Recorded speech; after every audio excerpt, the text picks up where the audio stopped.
Hey, I am going to explain what a half step is and kind of try and explain the difference between a half step and a whole step. And in order to do that, I'm going to use this piano keyboard.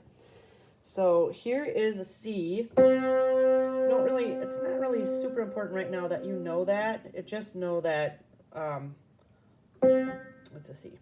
Okay, and then there's two ways that you can have a half step. You can go to the next black key.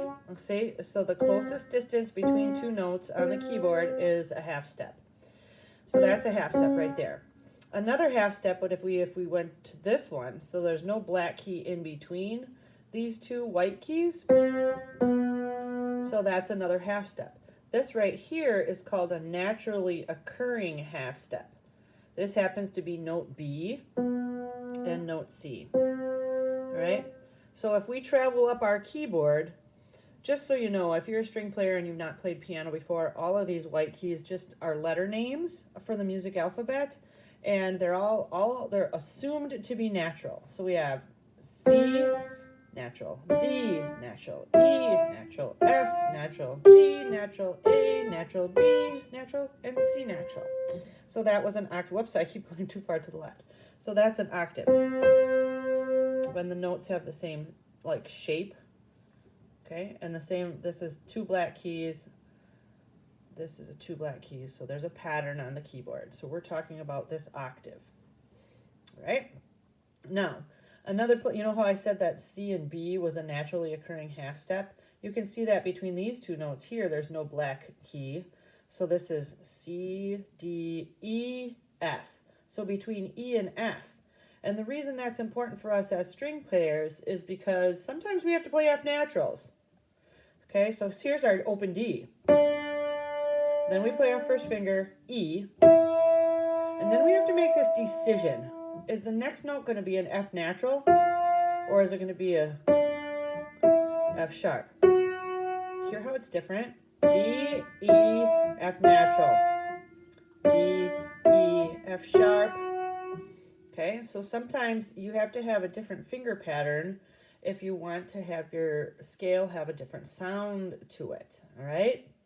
So let's stick on the topic, which is half steps. We have naturally occurring half steps between E and F and B and C. And they repeat. Here's E, F, G, A, B, C, D, E, E, F, G, A, B, C. You see that? Okay, so we'll have those notes on our instruments as well. Okay, whole steps are simply two half steps. So let's go back to C. This was a half step. And if we go from this black key to the next white key, that's another half step.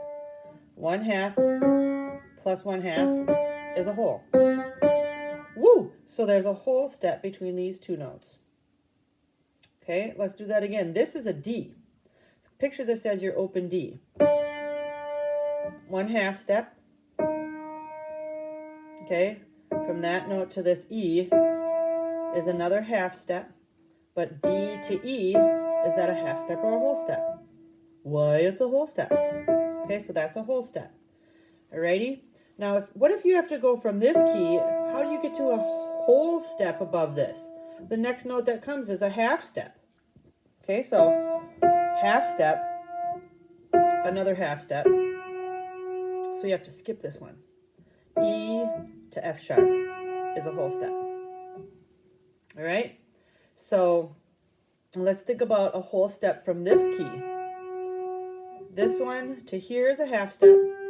From here to here is another half step. So here's our whole step.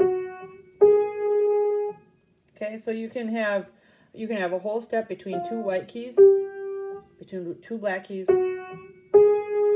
or between a white key and a black key. So those are whole steps. And when I explain the next thing, this is hopefully going to help it make a lot of sense. Okay, but at least now you know the difference between half steps and whole steps, at least on a piano keyboard.